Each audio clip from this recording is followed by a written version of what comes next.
Bonjour à tous, bienvenue à la prochaine session de vidéo Comment dessiner, qu'est-ce qu'on voit. Et cette fois ici, vous connaissez déjà l'essentiel des perspectives. Bien sûr, il y a deux autres encore à vous introduire, mais ça va être un peu plus tard. Pour le moment, on va se occuper comment dessiner un design des objets, quoi. Donc, la première chose qu'on va prendre, peut-être le plus facile, ça va être un simple, comme exemple, on va prendre peut-être un simple table à café. Et comment se prendre pour dessiner ensemble table à café qu'elle peut après transformer en vraiment table de design différente que je simplifie, simple, très simple. Donc voilà, on va premièrement, comme vous savez, on va commencer, ça c'est juste au départ. Vous devrez pratiquer ça pour pouvoir après, sans les lignes d'horizon, sans les lignes de fuite, dessiner un objet vraiment en façon vraiment qui va correspondre vraiment de façon esthétique et en bonne perspective. Donc la première chose à faire, bien sûr, ça va être, comme d'habitude, on travaille avec ligne d'horizon. Et bien sûr, pour arriver, toutes les lignes que je fais en rouge, bien sûr, il faut que vous le fassiez vraiment façon avec les crayons très durs pour qu'ils soient très pâles. Donc, pas forcer trop les lignes parce que vous allez vous perdre dans toute cette chose-là. Donc, deux points de fuite, je les fais, d'accord, plus ou moins. Et bien sûr, je fais comme d'habitude, faites attention, n'est pas très descente vers le bas.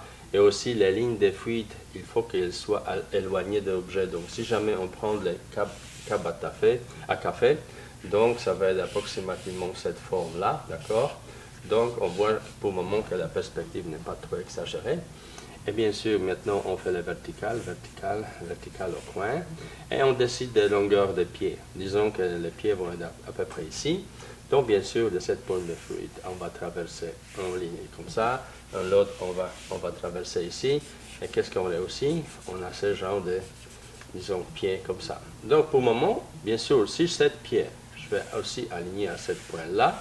Donc, je vais voir ici légèrement l'autre pied. Donc, ça, c'est la forme essentielle vraiment pour planifier mon design. Ce genre de perspective où les objets se trouvent au milieu entre deux points de fuite, bien sûr, ici, ils sont encore trop proches. Le meilleur, ça va être s'ils vraiment sont à l'extérieur, encore peut-être un peu plus. Donc là, l'exagération des perspectives va être un peu moins exagérée.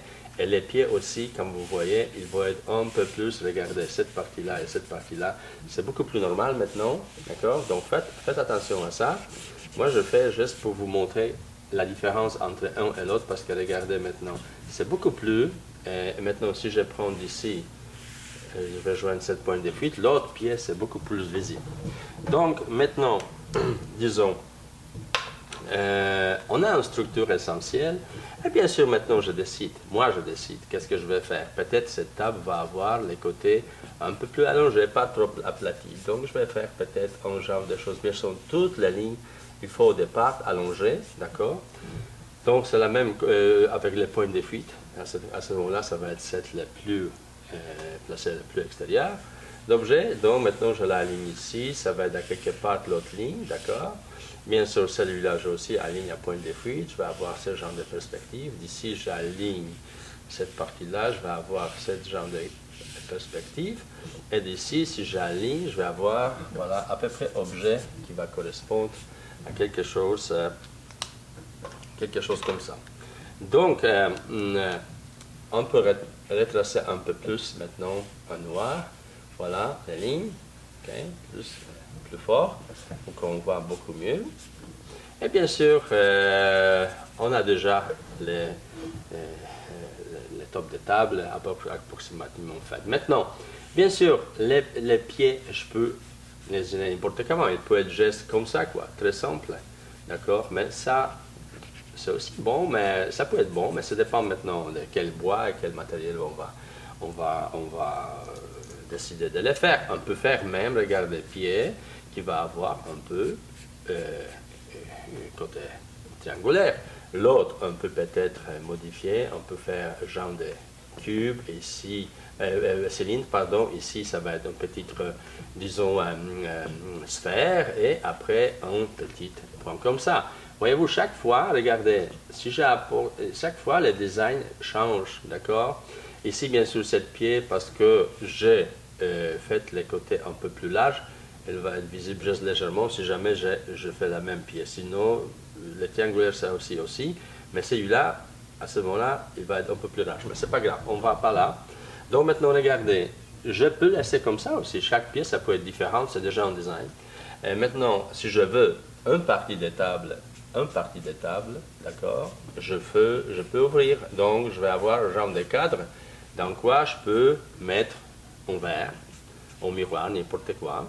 Et bien sûr, ici, je laisse les bois, d'accord? Donc, si jamais c'est les bois, bien sûr, les veines de bois, ok, je dessine après, mais ça, c'est ce genre de structure, on dessine plus tard.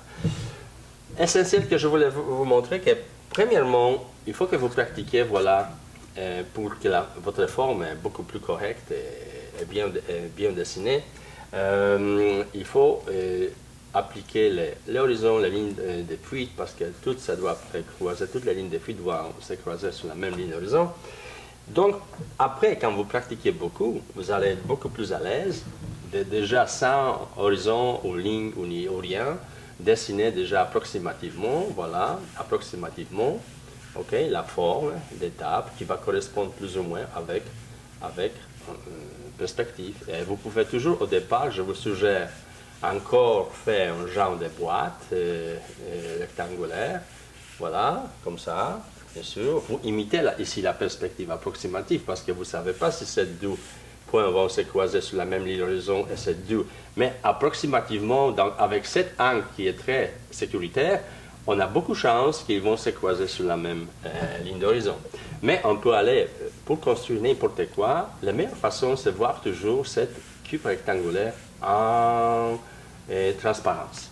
Parce qu'en transparence, là, c'est maintenant, je peux structurer tout ce que je veux. Disons, on reste toujours avec la table. Peut-être je vais faire cette partie de table, peut-être regardez. Peut-être je vais faire maintenant, j'imite approximativement la perspective, espérant que ça va être... Il ne faut pas exagérer avec cette partie-là, parce que, vous savez, l'espace n'est pas large, donc si jamais vous exagérez avec angle, ça va tout de suite dire qu'il ne va pas se croiser sur la même ligne d'horizon. Donc disons, j'ai commencé comme ça, et peut-être cette partie, je vais faire comme ça. Et cette partie, peut-être, pourquoi pas, je peux continuer ici, d'accord? Donc j'imite un petit peu, ok?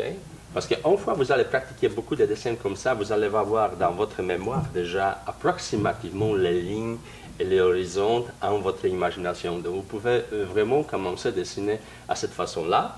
Et voilà, et ça je peux peut-être connecter ici, d'accord? Donc écoutez, ici je peux faire une ouverture, l'autre ouverture peut-être ici, d'accord? Donc comment faire, ici ça va être comme ça, ici ça va être comme ça. Donc maintenant je peux éventuellement, je me suis arrangé du côté, bien sûr si c'est les bois, je vais aller avec les veines et tout quoi. Mais maintenant l'autre partie.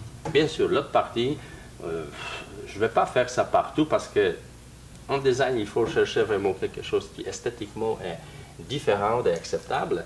Donc, à ce moment-là, je peux peut-être faire quelque chose comme les pieds, disons, ici, il peut être, disons, cylindrique, ok?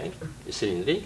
Et de là, vous pouvez sortir juste les pieds en métal, ici, complètement en bas. Et c'est la même chose, je vais le péter ici, si jamais c'est ça, voilà, à peu près c'est la même longueur. Et ici, c'est juste un pied comme ça, voilà.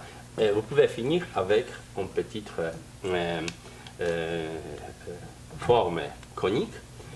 Donc, si jamais je vais prendre ça, donc ici, je laisse un petit espace, voilà, le métal va appeler là, donc voilà, vous jouez avec, ok? Vous pouvez, comme je dis, un petit espace conique, même cette métal pour entrer dans cette pièce-là, disons par exemple comme ça, ok? Et ici, ça peut être monture, voilà, de cette ovale, cylindrique, et ici, les pieds, voilà, comme ça. Donc, bien sûr, et de l'autre côté, je vais faire la même chose. Et voilà, si jamais on prend ça maintenant tout ensemble, on va faire les connexions. Donc maintenant, peut-être, je vais changer un petit peu l'ovale, d'accord? Je vais l'agrandir ici, et peut-être faire plus petit ici, juste pour fun, juste pour avoir quelque chose, voilà, différent. Et voilà. Et ici, c'est le top. Bien sûr, ça, je peux décider. Ou je le laisse peut-être chrome, métal, avec les petites, voilà, buts et des clous, etc., les vis et collés sur les chromes. À ce moment-là, voilà, on va avoir le reflet. Ça peut être le miroir, ça peut être n'importe quoi. Même ici, vous pouvez encore ajouter une fraise qui va distinguer un petit peu cette partie-là, complètement ici et par là. Voilà, en fraise. Comme ça, comme ça. Donc, il y a plein de choses. Même ici, vous pouvez ajouter un genre de choses de métal, voilà, connexion, ou peut-être geste simplement remplir avec plein de couleurs, etc. Il y a plein de possibilités. Même ajouter peut-être, voilà, légèrement métal, attachement ici, attachement métallique ici, voilà, et de là, voilà, pour différentes formes. Tout ça, bien sûr, un peu reflet, ici, par là, voilà, voilà. Ok, et on peut, voilà, ombre un petit peu, on ajoute ombre, etc. Donc, ce genre de croquis-là, première chose, vous faites quelque chose comme ça, ok, vous entraînez. Deuxièmement, vous essayez sans les lignes de perspective, commencez par une forme rectangulaire. Et la troisième étape, donc je vais juste écrire, ça c'est la première étape, ça c'est la deuxième étape. Et troisième étape, vous allez être vraiment préparé pour tout de suite dessiner objet. Après, disons la table, si vous entraînez beaucoup, tout de suite vous pouvez dessiner vraiment la table qui va être la perspective, à peu près respective. Voilà, vous pouvez changer bien sûr la forme, bien sûr, ce qui concerne les ovales, les ellipses, je vous ai expliqué comment ça marche. Donc, si vous voulez être vraiment parfait, il faut premièrement, bien sûr, circonscrire comme ici, circonscrire les têtes, etc., pour vraiment trouver les bons angles de cercle. Mais ça, on va revenir là-dessus dans l'autre présentation. Donc maintenant, vous pouvez tout de suite dessiner une table qui peut peut-être, voilà, tout de suite, voyez-vous, approximativement, vous pouvez tout de suite dessiner toutes sortes de formes, voilà, qui vont pas mal être plus ou moins correctes, et la perspective va être acceptable. Voilà, bien sûr, un petit peu après ajustement, etc. Peut-être les pieds, peut-être, voilà, un peu différents ici. Ça peut être, disons, métal. Voilà, on peut découper ici, on peut découper là. Bien sûr, donc si jamais on traverse maintenant le noir, pour clarifier un petit peu la forme, donc vous pouvez avoir, voilà, ce genre de table. Et bien sûr, ça peut être, maintenant c'est vous qui décidez, ça peut être métal, rhum ou peut-être bois ou quoi que ce soit. Cette partie-là, ça peut être des bois. D'accord? Donc, vous faites le vin. Ici, ça pourrait être les parties en métal. Ça aussi, ça pourrait être peut-être geste noir. Donc, écoutez, il y a plein de possibilités. Mais je ne parle pas maintenant nécessairement de qu'est-ce que vous pouvez faire avec, parce que c'est infini. Vous pouvez vraiment, ça dépend de vous, de votre imagination. Mais ce que je voulais parler, que premièrement, il faut commencer. C'est entraîner beaucoup avec les horizons et les lignes de fuite. Et, bien sûr, essayer déjà créer la forme fantastique que vous désirez avoir. Après, deuxième étape, c'est oublier les horizons, les lignes de fuite, mais commencer déjà par les formes rectangulaires en dimension. Donc, vous simulez la perspective approximativement du point de fuite. Et après, bien sûr, vous pouvez, une fois que vous êtes très confortable ici, vous pouvez tout de suite commencer à dessiner en perspective plus ou moins correcte votre table directement, toutes les formes de design de table. Donc, je vous souhaite bonne chance, bonne pratique et au plaisir. À très bientôt. Merci beaucoup.